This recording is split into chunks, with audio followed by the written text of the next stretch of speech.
Помните, на чем мы в прошлый раз остановились? И мы продолжим с того самого места. Мы проходили частицу ни. Она у нас была названа выделительной. И мы проходили несколько функций в соответствии со строкой, которая звучала ни, гарда, ненгеджа. То я напишу, наверное, эту строчку, и мы быстренько ее разберем, чтобы снова... Ох, ты какой. Это что, новый, да? Нет, это старый. Хорошо забытый. Старый. Слушайте, может быть, давайте спирт покупать? Будем вливать туда. Сейчас, кстати, спирт нелегко купить. Да, говорят, его чуть ли не по рецепту надо выписывать в аптеке. Можно обыкновенную водку выливать, она тоже работает. Водка все-таки, наверное, градусов поменьше. У нее запах не такой короткий.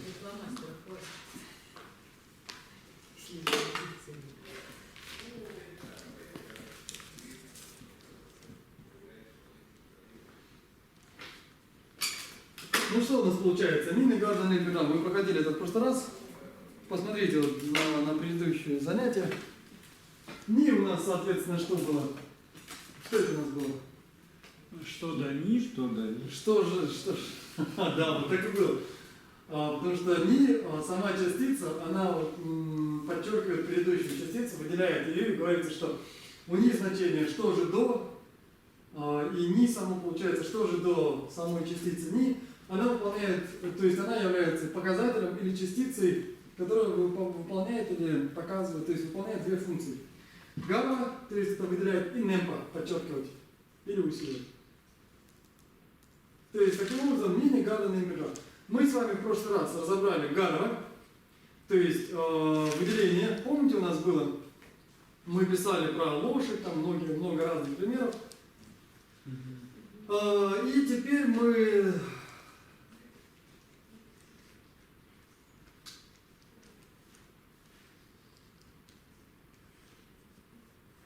с вами остановились на гару, по-моему, да? Кто помнит? На чем? Вот у меня написано последнее, это как раз пример с лошадью. Что маски у лошади прекрасно, ходьба отлично и так далее. Угу. Ну и отлично. И дальше мы пойдем к следующему. Мы пойдем, то есть здесь в этом тексте говорится, в этом комментарии также говорится, что ни выполняет функцию расчленения, так сказать. Но на самом деле это не так. Ну, точнее, это с точки зрения русского языка она не является в данном случае. Это знак препинания. То есть это приблизительно у нас будет двоеточие. Сейчас я покажу. Смотрите. Вот он дает такой пример, этот комментарий.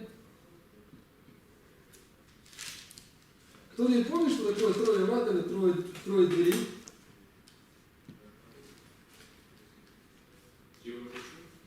Да, дело речи. Сейчас мы узнаем, как это пишется на тибетском.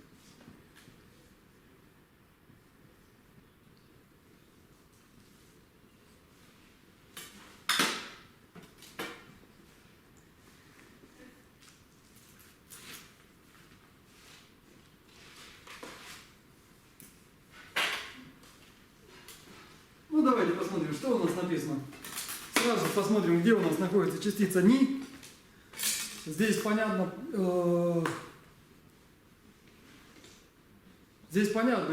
где у нас частица, то есть для чего пример приведен. Ни, здесь вот она вот говорит о том, что здесь вот идет разделение. То есть госум, здесь можно было бы ставить двоеточие, и это люма и цумо.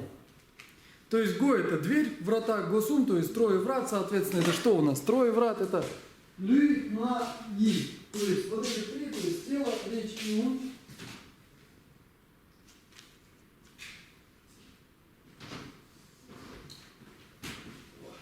Я приоткрою, сейчас разогнемся, пойдите, да? У нас большинство здесь будет до каникул последнее занятие, с 26 мы уходим на каникулы до 10 сентября. Я тебе верну ключ. Ну, может, вдруг я там могу в поездке, чтобы ключ не занимался.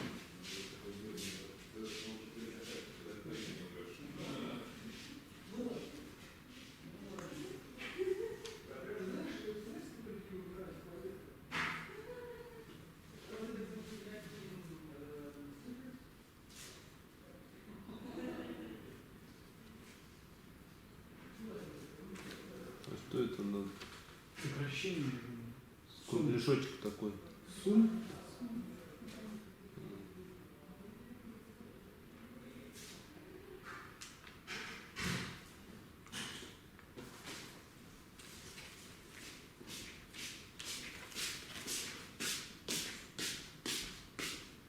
Такой приятный шаркающий звук, как дома. В этих шлепанцах просто по-другому ходить нельзя. Волокаться по полу. Так что же у нас здесь? Здесь вроде все понятно, да? Лю на Яцун. И получается, что смотрите, две или трое врат, это здесь вот мы ставим такой значок, и получается это у нас тело, ли, речь, ма и и, то есть ум. То есть вот это вот трое врат.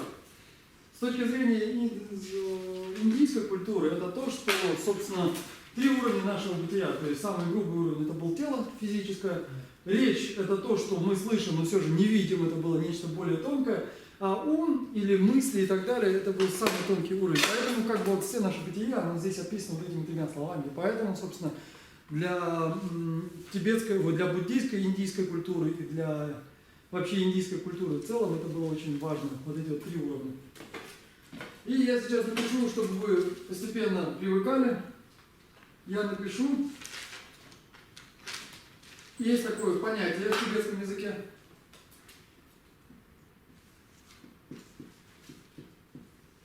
Как это читается? Щеса. Щеса это значит уважительный язык. Или то, что можно называть современным термином, хотя он не такой уж современный, гонорифический язык. То есть уважительный язык. И смотрите, когда мы говорим о своих тело, речи, уме, мы используем вот эти термины. Лю, на, и. Потому что это наше, мы не можем проявлять, как бы говорить уважительно о своих собственных теле, речи и уме, потому что это было бы не очень прилично. Как же мы говорим об этом уважительно?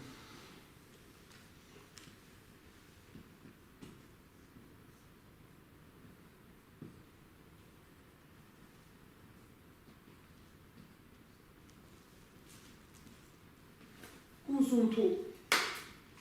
Вот эти три, соответственно, ку это будет. Уважительное от тела будет ку, уважительное от речи будет сум, и уважительное от ума будет ту. Значит, хоть как-то похоже? Это никак, по-моему, не похоже. А как это буквально переводится тхуджече? Тхуджече это будет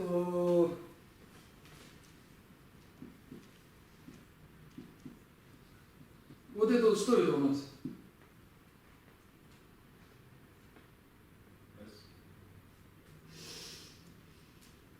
Ну, такой предмет с левой стороны. Сердце. Позже это ум. Ну да. Ум.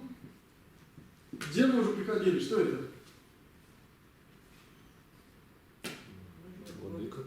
Владыка. Что говорит студент? Владыка господин. Владыка господин, я сегодня я не слышу ничего.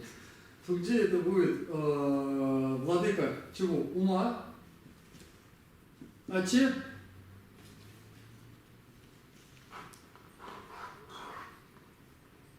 Чем? Великий. Тугде че получится, это, ну если так перевести буквально, тугде это вот владыка ума, это сострадание. Че это великое? Тугде че это значит великое сострадание. То есть это приблизительно можно перевести, переводит у нас как спасибо, но значит как какой вы любезный или какой вы великосострадательный, какой вы милосердный, падаю ниц и так далее. А чем тогда че отличается от чен? Ничем. Суффиксом. Вот этот суффикс в тибетском, он очень популярен, он очень часто используется для словообразования. Это даже не форма образования, это словообразование. То есть с помощью этого суффикса от глаголов очень часто образуются существительные. И в частности есть какое-то различие между, я не знаю, ну, че, по всей видимости, это все-таки, нет, че это тоже великий. Ну вот и какую-то роль он играет в прилагательных и наречиях, но я не могу сказать точно какую. То есть в слове йонтен там тоже суффикс, да? Нет, йонтен это неотделимая часть. Но здесь очень сложный вопрос, потому что на самом деле давайте не будем сейчас туда лезть. Но вот это очень сложный вопрос, потому что на самом деле, вот я сейчас покажу, чисто для вас, коротко, один пример. Нет, ну два примера. Написали все? А вот есть вопрос. Госум не. Можно хакче поставить? Госум те. Легко, Запросто, да? запросто, и никто даже не заметит разницы. И ни один тыберец не прикопается. То есть можно и так, и это. Так, ну что ж, поехали дальше. А всем был понятен вопрос? Сейчас. Не Да, всем. да. Ты слушай,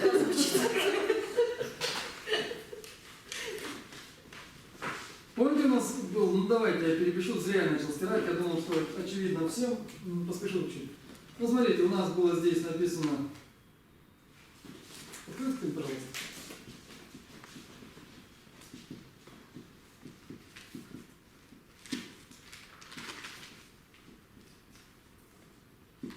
Вот у нас после люмаид,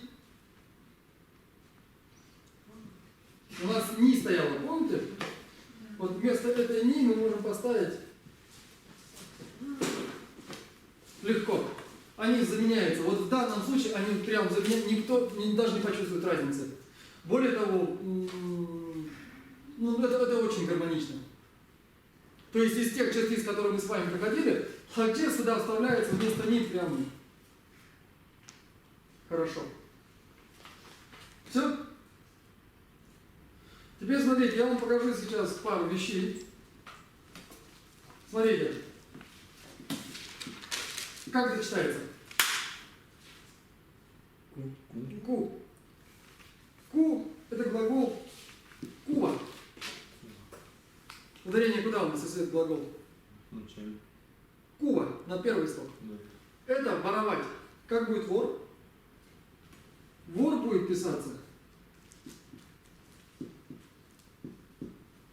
То есть, если мы уберем ма, что у нас получилось? Видите?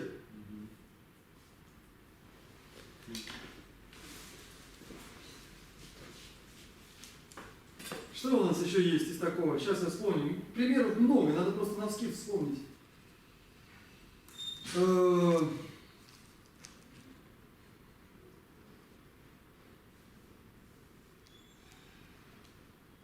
Вот, смотрите. Щуп. Или щуба. Одно из значений это плавится. Много значений. Сейчас возьмем только вот одно, которое нам нужно. Щуп. Как будет существительное, как вы думаете? Нечто расплавленное.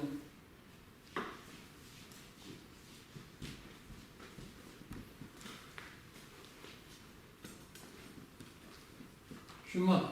Может быть, кто-то из вас слышал, есть такой текст, он называется Refined Gold, то есть там что-то там, эссенция какого-то там очищенного золота и так далее. На самом деле там не очищенное, там расплавленное золото. Просто, ну, здесь, видимо, переводчик исходил из того, здравствуйте, исходил из того, что золото, когда очищает, его расплавляет. Поэтому вот, смотрите, щуба, щума, здравствуйте, нечто расплавленное, кува, кума и так далее. Таких примеров миллион. Сейчас просто навскид сразу в голову не идут. По суффикс ма рассказывалось, да? Ма это ну, суффиксом, который тоже он прибавляется, то есть он прибавляется для создания существительных. Иногда некоторые утверждают, по-моему, кто это у нас был? Хан, по-моему, утверждает, что немецкий был такой, почему был? Сейчас вроде есть. Был такой тибетолог, он утверждает, что ма также обозначает величие или значимость объекта, но я вот с этим не согласен. То есть вот кума здесь не значит совершенно никакого величия. Но это то же самое, что да? Ма и мо одно и то же. Это, ну не знаю, насколько они алломорфы, но это частицы одного порядка. Что-то расплавленное. Одного смысла, в принципе, даже. Да, только в гласных. Ао. Итак, мы с вами идем дальше. Мы идем дальше с вами и... Куда-то у меня убежал текст опять. Лем. О, Кунма. Кунма это вор. это вор. А вы знаете, откуда происходит русское слово вор? Кто не смотрел, есть такой фильм, как он назывался? А, «Царь», вот. С Мамоновым в главной роли. Не смотрели, но есть такое. Ворожит. Вот, ворожить, Ворожба. вор, это да, врач, это все одностороннее. Врач. Да, это все, Врач, это все. врач, это как бы, да. Да, это все однокоренные слова. И вот там вот он кричал вор, то есть человек, он кричал вор, не в смысле, что он врет, не в смысле, что он ворует, а в смысле, что он неправду говорит, врет. Вор, врать, то есть говорить неправду, ворожить, врачевать это все, заговаривать, имеется в виду вот это вот однокоренные слова. Поэтому вор первоначально значило лжец. Пойдемте дальше. У нас с вами много еще дел.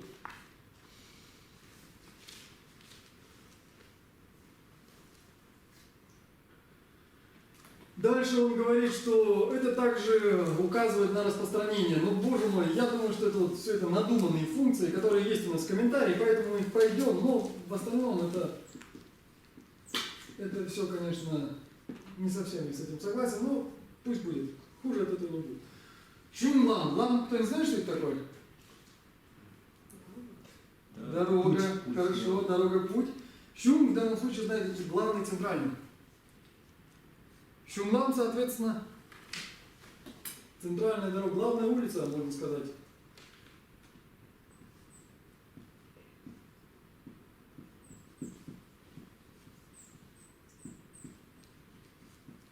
Теперь у меня к вам просьба, переведите вот это слово, позабавимся немножко.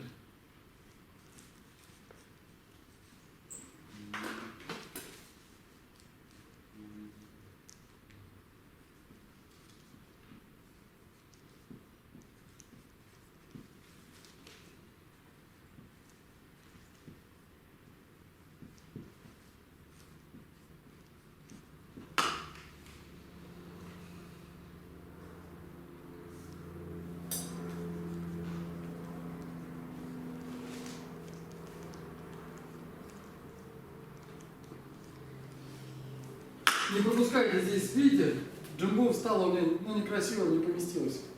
Напишите ее нормально, просто у меня вот не влезло.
Что у нас получается?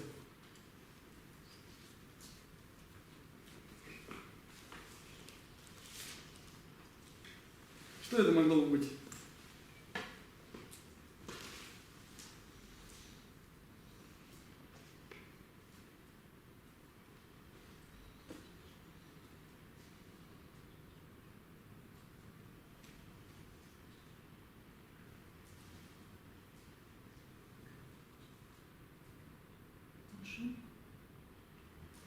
Не совсем.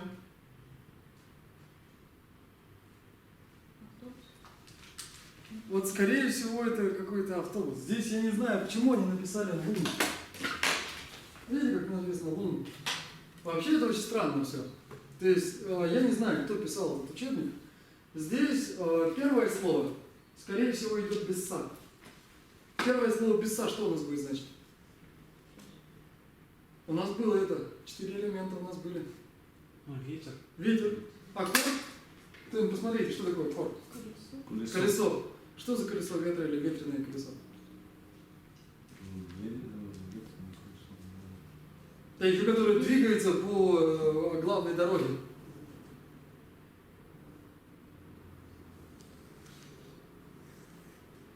Вот видите, вот и такие вот бывают штуки у них. На самом деле лум это ветер, кор это курло, значит может иметь два значения в виде аппарата. То есть первое значение это геликоптер, вертолет, то есть. А второе значение это вентилятор. Ну как-то и вентилятору, и геликоптеру, по-моему, не нужна дорога. Как вам кажется? Не кажется вам, что что-то они придумывают здесь?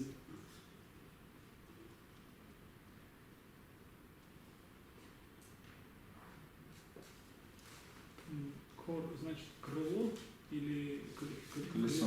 Колесо. Колесо. То есть лумкор это вертолет. Ламченни, то есть что он хочет сказать? Шумламни, то есть большая дорога или главная дорога или типа шоссе. То есть это что? Лумкор, то есть ну вот какой-то аппарат. Кё это двигаться. Это также быть подвижным. Кёва это трястись может быть значение. Это уважительный глагол. Тупо это модальный глагол. Тупо это мочь. Лам это помните? Чем помните? Ре что такое? Кто не знает? Есть быть. Вот это запоминайте. Это вот у нас будет новый глагол. По большому счету он равен, смотрите. В письменном языке он равен глаголу им. Быть, являться. Какая разница, мы поймем, когда начнем с вами разговорный язык. Если кто-то придет после летних каникул на тибетский язык, если вдруг будут такие люди, мы с вами узнаем, когда используется в разговорном языке ре, когда используется им. И здесь вот с этим, да давайте разберемся, уже начали. То есть здесь, скорее всего, не лумкор. Я не знаю, почему написали лумкор. Здесь, скорее всего, убираем у, убираем са. Смотрим еще раз.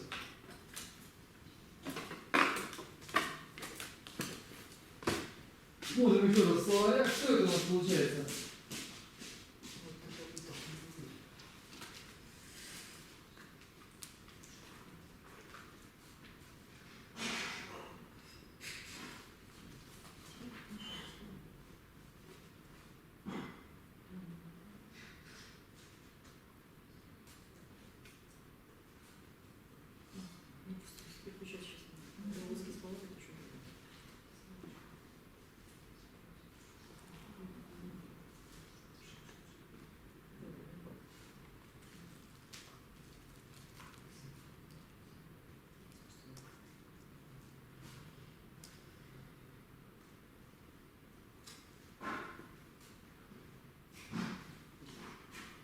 Ну так что у нас получается?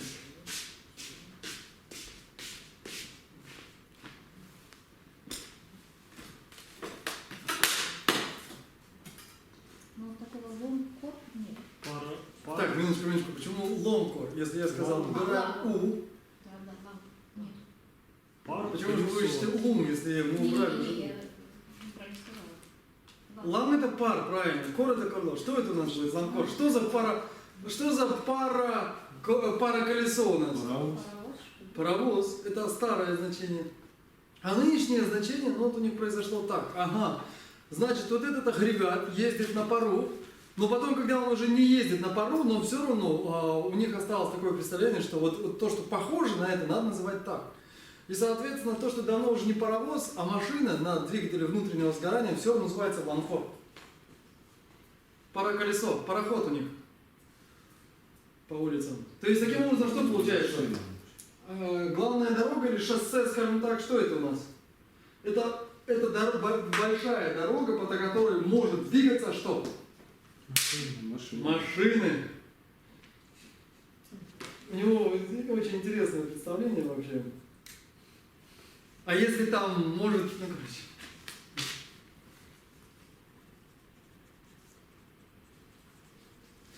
Было бы интересно почитать его мнение в Петербурге, если Я не знаю. То есть на самом деле получается, что любая дорога, по которой может ездить автомобиль, это шоссе. Ну, на самом деле это же не так. По горным тропам он точно не проедет. То есть вы видели, да, шумлам ни. То есть ни это была выделительная частица которое можно было перевести по-разному. То есть, например, через «ж» можно было перевести, то есть шоссе «ж». Или что касается шоссе, но что касается очень долго перевод, шоссе же дорога, по которой могут ездить автомобили. То есть в данном случае «ни» выступала в выделительной частице. Дальше давайте пройдем дальше. Посмотрим еще. Здесь он говорит, что «ни» выполняет функцию логического довода. То есть она приводит, то есть она выполняет функцию показателя логического довода. Вот, что вот он типа есть. Вот смотрите, сейчас будет у нас.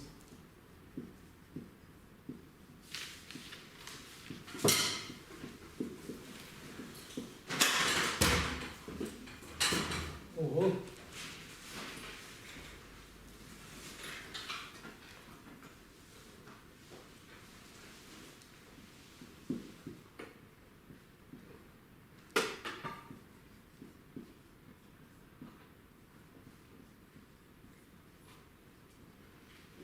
Давайте переведем по-быстрому, что у нас получится с вами.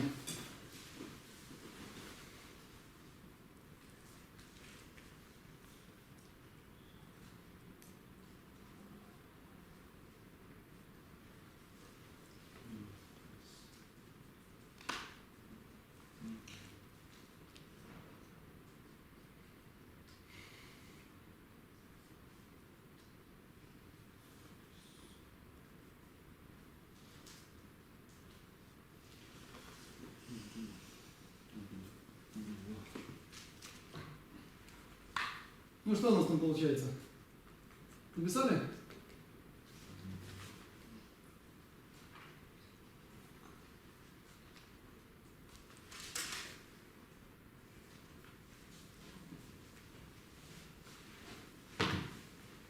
То есть вот это вот «ни» должно указывать на какой-то логический довод. Ну, все это, по-моему, немножко он чуть-чуть, по-моему, он ошибается. Вы помните, на что у нас указывает вот это, во-первых, давайте посмотрим. Вот это что это у нас здесь? Поддержи. Какой? Орудный или творительный? Да. Одна из функций орудного и творительного падежа, он указывает на что? Кроме деятеля, инструмента, у него была третья причина. То есть потому что и дальше следует вот то, что идет до «ни». То есть вот это вот, потому что вот это вот происходит. То есть у нас то-то, дальше вот это вот указывает, потому что, и вот здесь что, почему.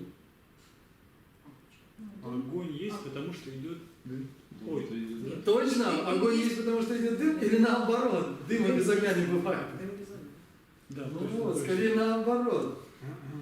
То есть дуа, что это у нас? Дым, чурва это клубица, дымится. «Ни» это вот та самая частица, которая говорит в данном случае сейчас о том, что будет у нас что? Логический довод. И «ме» юрису, «ме» что это такое? А «йопа»? Это есть. Есть. И у нас после «йопа», видите, «са» стоит. «Йопесо». То есть «пе» переводим «потому что так как». И получается дым клубится, потому что что?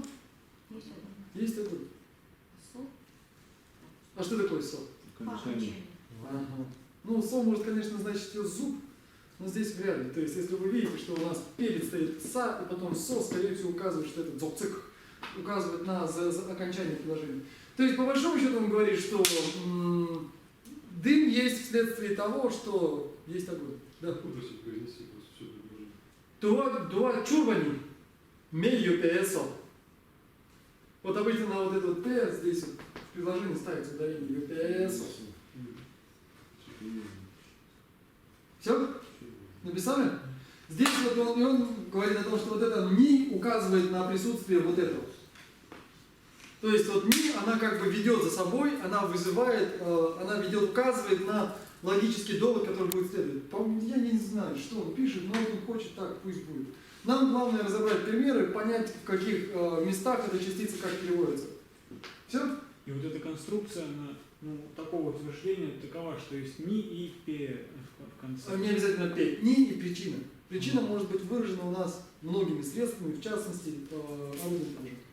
Йо есть, а пе в данном случае... Йопа это есть. Йопа есть. Да, юпа есть, а юпе это уже та же юпа, но уже с падежом. Угу. Всем понятно? Стираю.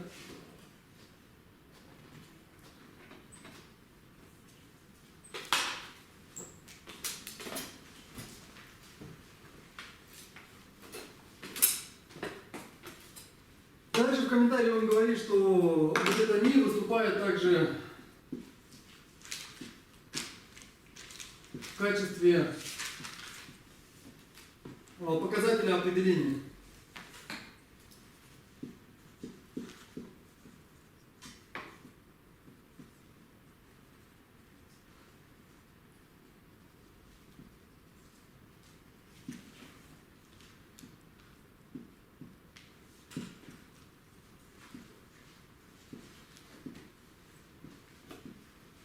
Ну, по-моему, здесь у нас свидетель уже просто путается в показаниях. Ну, сейчас мы прочтем с вами это предложение и посмотрим, отличается ли оно от предыдущего. И если оно не отличается, зачем необходимо было выделять это как отдельную функцию?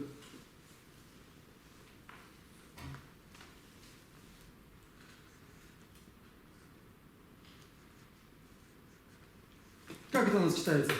Ну, давайте вы сперва запишите, потом уже.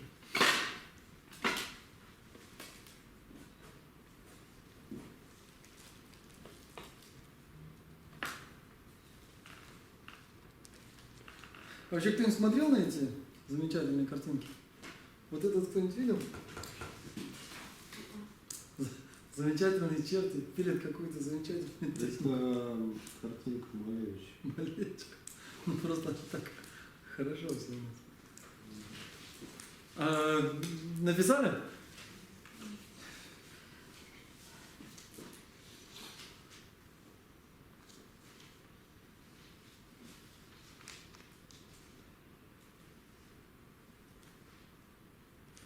Гублевский ходил в ярость, когда видел Малевича. Да. Картину. Он говорил, этого достаточно, чтобы показать мне. Ну, как бы я... Гумилев. А? Глеб Гумилев. Терпеть не мог его, художника. Ну что, давайте разбирать. Перед ним у нас что стоит? Ладын. Ладын у нас значит что? То есть что это такое? Частицы сколько их у нас? День. О, смотрите, кто-то понял. Сура, Рудан, Ладын, Ладын. Си. Ладын, ни. То есть, что он говорит? Сейчас он даст определение. Ладын называется ладын, то есть ладын, ни. Ладын, вот здесь это нормально, по-русски не переведешь. Просто вот частица ни здесь, ее как-то перевести просто очень трудно. Ладын, ни. Что же до ладонов? Имеется в виду, что они так называются, потому что, видите, смотрите опять, что это у него здесь? Песо. Потому что он говорит. Ладоны это ладоны, потому что что? Лаик, дам, дын, тюмпе. Вы, в принципе, все эти слова знаете. Знаете все до одного. Буква ла. Так, лаик это буква ла. И, ну, смысл, я не знаю, кто. Дын это что это у нас? Смысл. Тун. Тюн? В каком конце?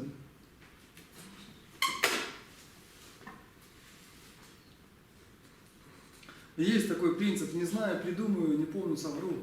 Это не наш принцип. Не надо так. Не знаю, придумаю, не помню, совру, это, конечно...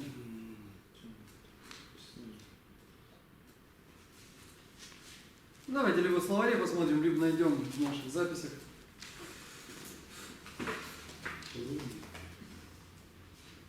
Подобный или схожий. То есть получается ладынни, частицы ладын, лаигдан тюмбесос называются так, потому что называется так, надо ставить квадратные скобки. Потому что это то, что мы вносим сами. Потому что, почему? Дэндан тюмбо, потому что они схожи по смыслу с чем? С частицей скорее ла. Здесь это не столько буква, сколько частица, с частицей ла. Поэтому они называются ладын. То То есть вот эти все частицы, все 7 частиц, сура, руда, нала, они все выполняют ту же функцию и схожи по смыслу с частицей ла, поэтому они называются ладын, имеющий смысл ла. И вот здесь вот ни, смотрите, видите, оно у нас в принципе как выделение, но он хочет сказать, что она выступает также, то есть выполняет функцию того, что показывает, что за ней следует определение. По-моему, ерунда совершенно. Вот в русском языке ладон же у нас будет нести функцию, то есть будет выполнять функцию вызывания или введения за собой, я не знаю, определения. Да, по-моему, нет совершенно. По-моему, наоборот, по-моему, в русском языке частица «ж» в конце фразы появилась относительно недавно. Ну, сейчас не суть, когда она появилась. В 7-8 году. Я имею в виду, что какую она сейчас выполняет в современном языке, в том языке, который мы с вами используем. Так вот здесь вот я немножко думаю, что он немного притягивает.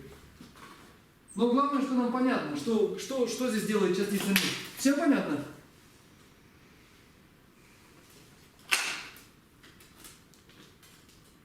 И на этом мы заканчиваем с этой частицей и переходим к следующей. У нас здесь осталось 1, 2, 3, 4, 5, 6, 7, 8, 9, 10 страниц. Боже мой, мы на этом успеем закончить, если все будет хорошо. Главное, чтобы у нас по дороге кто-нибудь не помнил.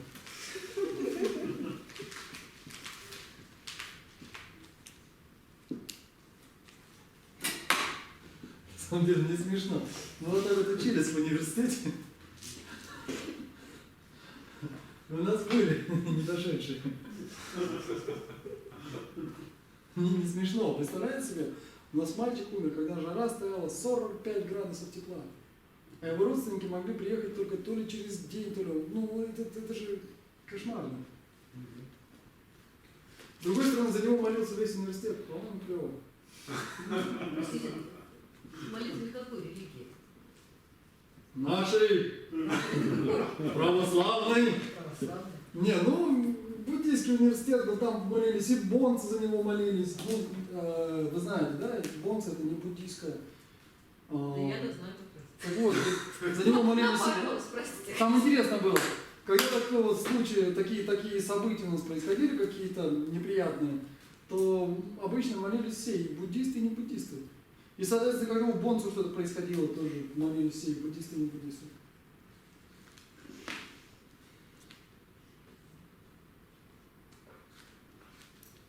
А что с парнем-то случилось?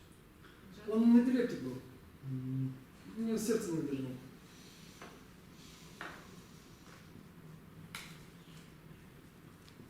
Были у нас многочисленные случаи помешательства. Ну просто летом, когда очень большая жара, Временно или до конца? я не знаю, их увозили, потом не привозили. Очень жарко, и надо сдавать экзамены, это огромный стресс.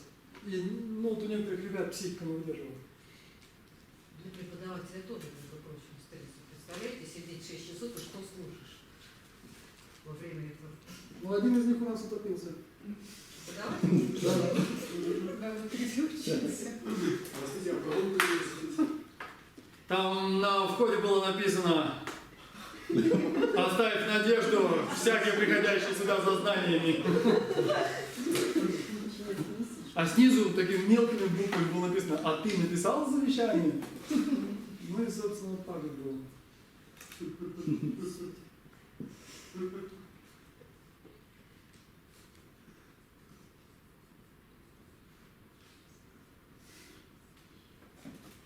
Бывает, выходишь и думаешь. В общаге у нас мальчиков у нас в общаге закрывали так, чтобы не соврать, мальчиков закрывали в общаге в 7 часов, девочек на час раньше, в 6 часов. То есть теоретически после 6 часов девочки уже не могли выйти на улицу, после 7 часов мальчики не могли выйти на улицу.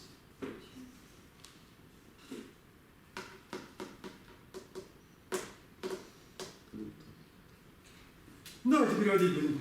Теперь смотрите, вот видите, что хорошо. Чем больше частиц мы с вами разбираемся, тем меньше неизвестного у нас в тексте, тем такой же непонятный остается этот текст. То есть, ну, судя по тому, как вы отвечаете, меняется лишь количество известных элементов в тексте, а понимание текста не меняется. Но, в принципе, положительная динамика есть. Мы узнаем то, что мы не понимаем, что уже хорошо. Ни у нас была частица? Вот этот глагол у нас был? Вот этот глагол у нас был? Вот это слово у нас было? Вот эта функция у нас была? Вот этого у нас не было. Сейчас я расскажу. Вот это у нас было, вот это у нас было. То есть, за исключением одного слова «дома», вы знаете весь этот текст. Точнее, вы знаете все составляющие этого текста. Я вам объяснял синтаксис. Мы знаем, как строится этот текст. Алгоритм у нас уже известен. Теоретически вы сейчас вот можете вот так вот взять и просто мне его объяснить. И мы попытаемся сейчас выяснить, можете ли вы это сделать. Давайте будем с вами страдать. Давайте, время пришло. Что у нас получается? Что у нас стоит? Давайте попробуем мыслить логически хотя бы сегодня. Что у нас стоит до частицы «ни»? Союз «и». Что это будет значить? Значит, что здесь у нас союз «и»? Что же до союза «ни»? То есть у нас что здесь будет частица, которая объясняет? «И». Вот он сейчас будет объяснять, что у нас происходит с «и». И он говорит, что вот он выделяет здесь, вот в этом тексте, такая тибетская традиция, дауман выделяется как отдельная частица. Но это спорный вопрос, неважно. Нам сейчас надо знать, что тибетцы об этом думают, как они это представляют. Он говорит, что вот эта частица «и», что с ней дальше? «Дю» собирает, «че» разделяет, «гюмтин» смотрим слова.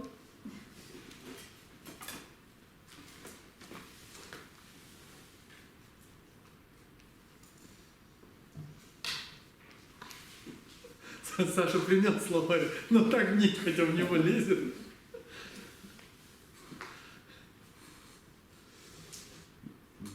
Александр, у тебя же iPad, да? Да. Ну так там словарь работает, по-моему, вообще отлично. То есть у него не происходит глюков, он хорошо работает.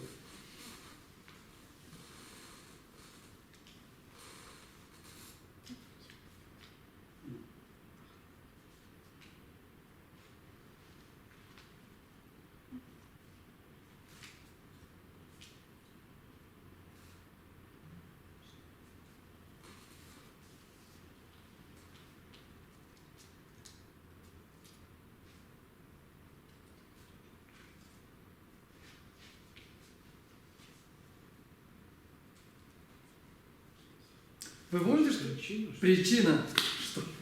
Что ли причина? Мы уже это проходили много раз. Гюмцен. То есть, давайте перейдем так теперь первую строчку. Что же, да? «И». Так.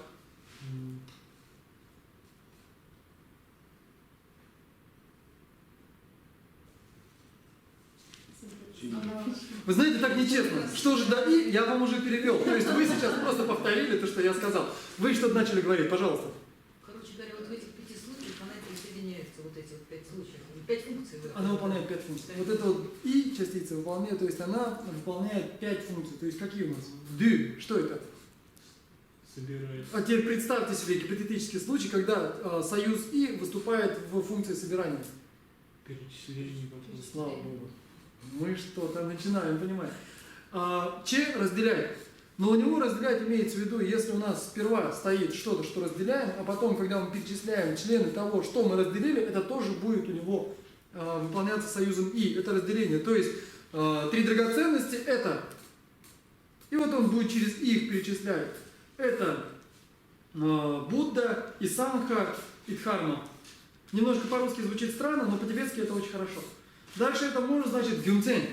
Сейчас я покажу, как это будет строиться в предложении. То есть это значит, что он может указывать этот союз на причину. Дальше что? Цекап, что это такое? Боже мой, кто-то что-то понял. Слушайте, я из консервной банки вырежу звезду и подаю. Гюмцен, цекап, это на самом деле период времени. То есть вот как он сейчас будет использоваться, я тоже покажу. Вот, например, смотрите, в русском есть похожее солнце встанет и пойдем. Поедим и поработаем. И так далее. Вот, и вот это вот, здесь вот у него похоже немножко на тибетский вариант. То есть здесь вот тоже вот так вот где-то будет в тибетском. То есть поедим там и пойдем. Вот она указывает, он говорит о том, что она указывает направление. Дальше идет дамна. То есть это типа наставления, то есть сейчас я об этом тоже поговорю. И дальше ма, это у нас 5. Ма-ла, то есть в этих 5 что? Случаях. В этих 5 случаях что? Джук. Ставится. Или используется. Джук, я уже говорил, что мы можем переводить как использовать. То есть джук, то есть оно, вот эта частица используется в 5 случаях. Ну что, будем писать их? Да. А можно вперед еще? Как? То есть, еще раз, как правильно говорится, что да и, то в этих случаях То она используется в 5 случаях. И можете дальше их перечислить. Собирание, разделение, причина, период времени или время просто. И дама. Вот дама, я сейчас напишу, что это такое. Дама вообще буквально переводится как устное наставление. Просто нужно все-таки А это звучит Дани, Дюче, Гюмцен, Дан, Цекап, Дама, Мала, Джу. Но вот мы, когда перейдем с вами к разговорному, здесь мы будем уже вынуждены говорить и читать вслух. Сейчас это не так важно.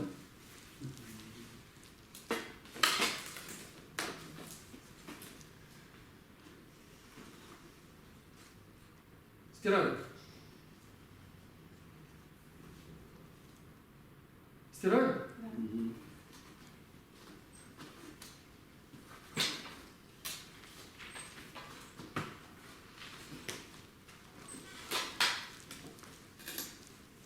Давайте сейчас разберем эти примеры. И первый, конечно, это собирать. Ну, здесь очень легко. У нас это уже было 100 миллионов раз. Ну, конечно, не 100 миллионов, но уже было. Что это такое?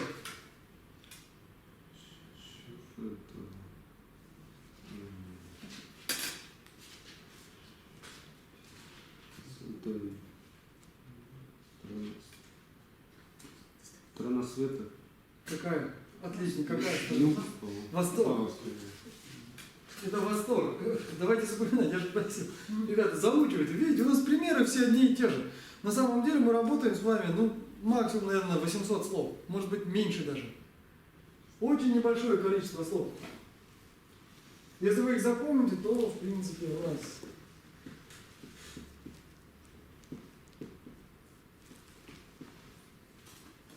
А следующее слово это что это такое?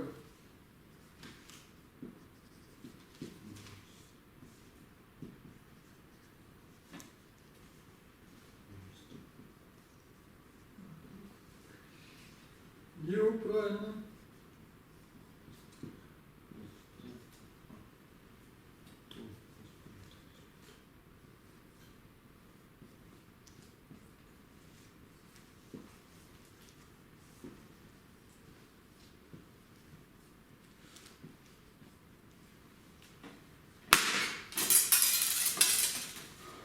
Надо поговорить с Александром, это невозможно просто. Я все время, когда передвигаюсь по этим плиткам, все время боюсь упасть.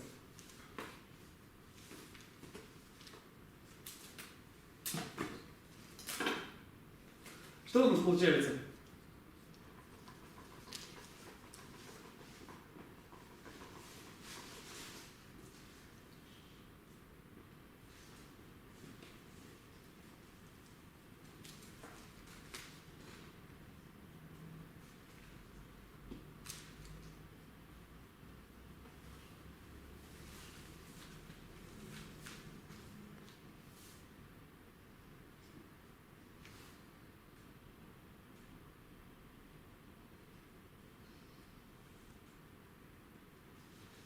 Ну?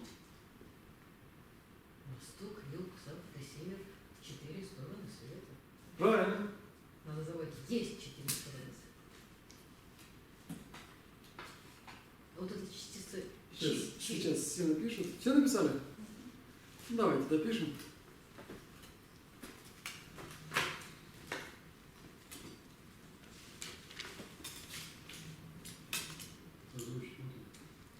Шардан, Ходан, Нудан, Чангже, Чокшио.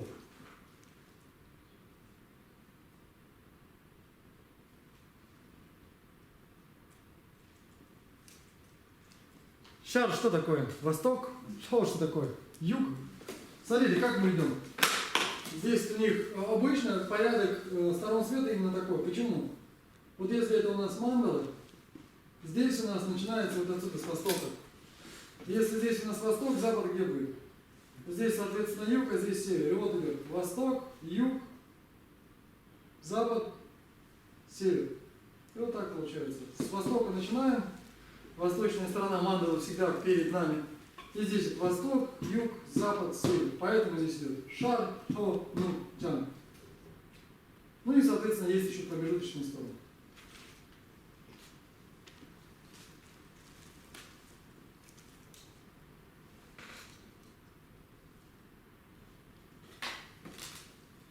И вот он говорит, че это вместе.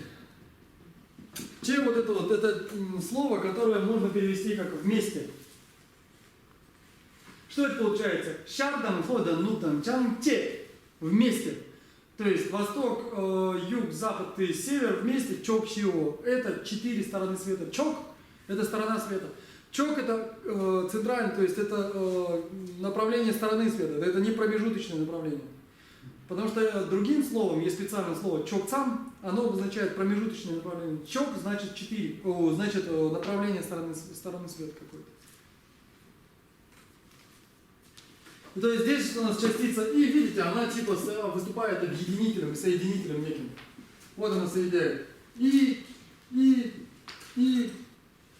так далее. Здесь, в принципе, все понятно, да?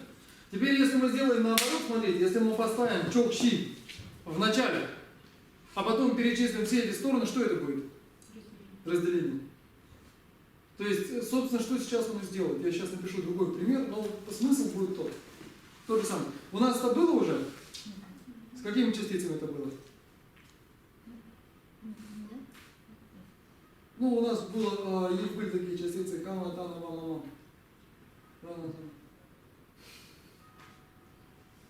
Привет. Что я могу еще сказать? Привет всем. Мы изучаем с вами турецкий язык. Как-нибудь будет время, заглядывайте.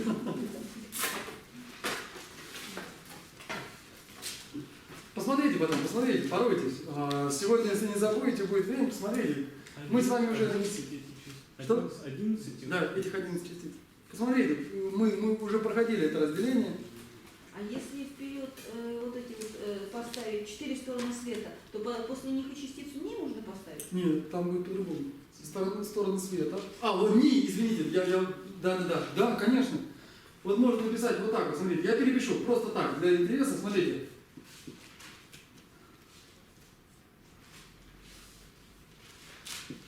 Кто-нибудь вспомнит, в конце концов? Что, опять не вспомнил? 4-й раз, между прочим.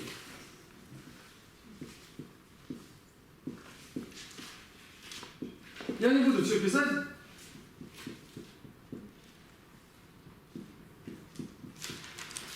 Вот это понятно, да? Чокшини. Я надеюсь, когда-нибудь мы запомним. Я надеюсь, что когда-нибудь мы запомним. Я буду повторять до тех пор, пока мы запомним. Видимо, по-другому у нас не выйдет.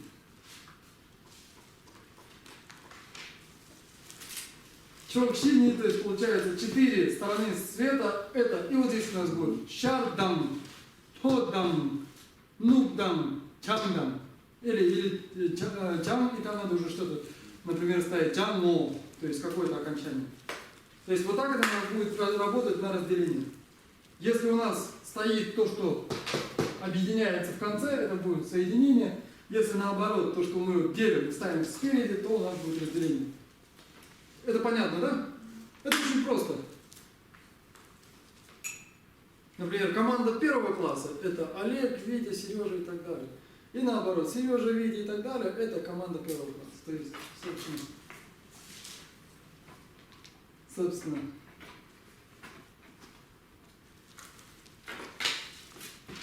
И давайте еще одну функцию разберем, на сегодня на этом остановимся. И уже пойдем по домам. Вот здесь у нас, давайте посмотрим сейчас разделение. Напишем другой пример. Сразу смотрите слово, вот это вот первое, вампо.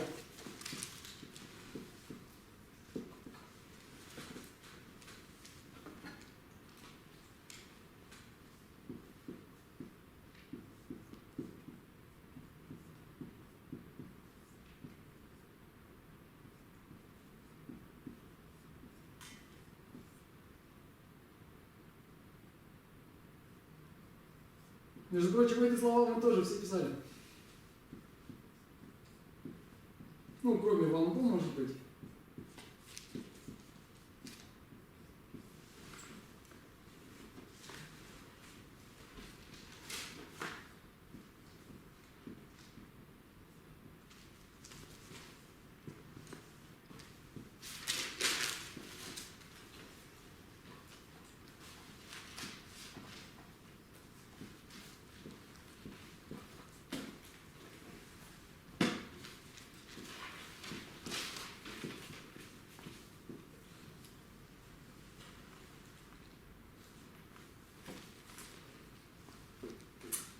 Так, молодец. Ну ладно. Здесь, смотрите, везде надо там поставить. Не помещается у меня, я, видимо, подсознательно решил срезать. Вот здесь вот везде там ставьте, хорошо?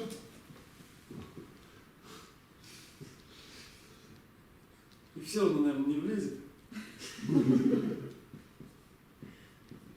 То есть моя хитрость не удалась.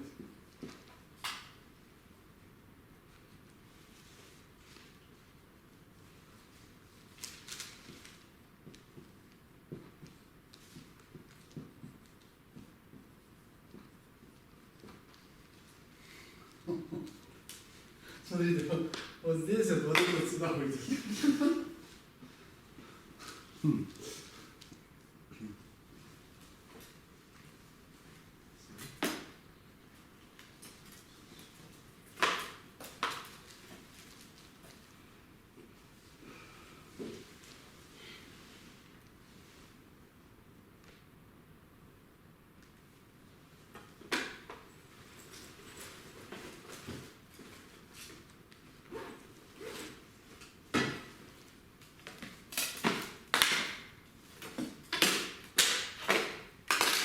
Ну что, дописывайте, переводите.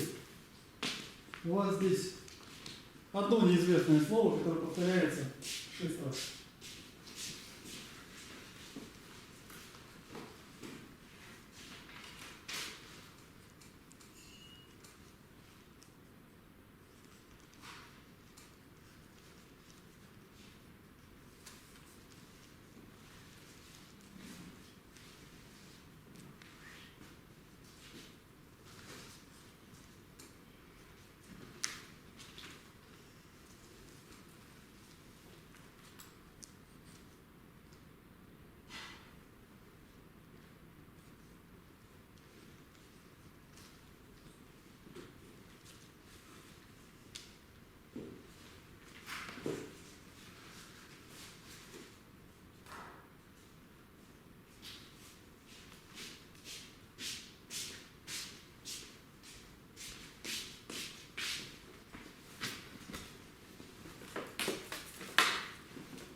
Ну что же.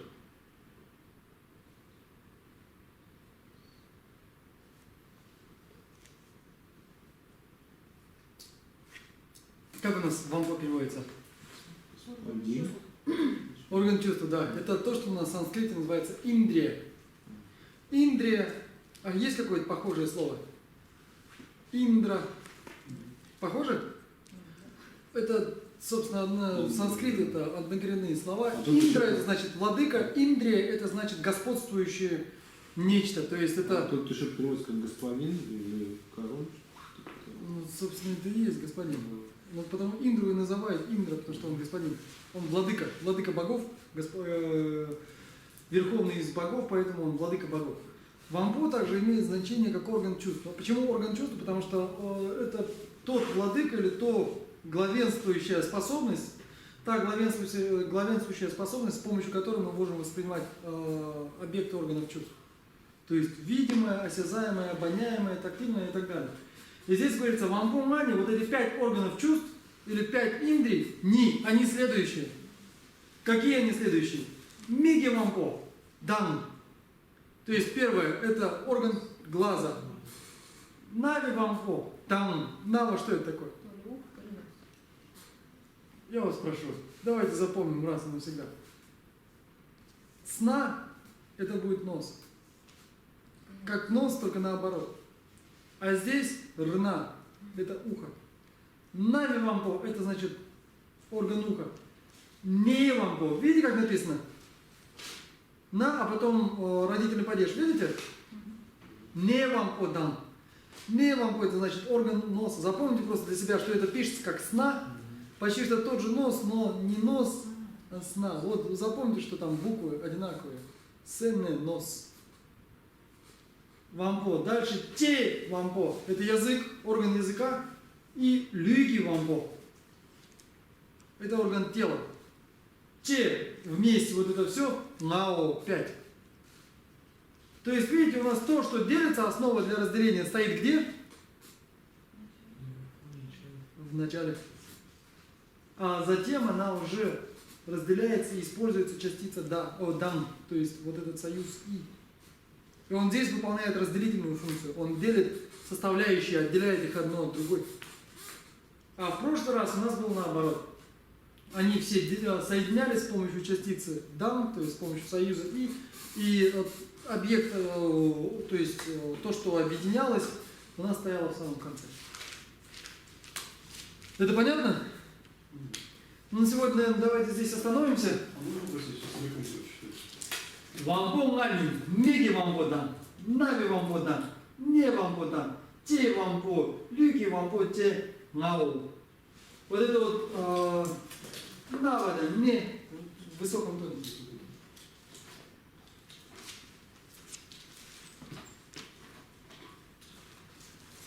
Следующее занятие у нас будет по расписанию.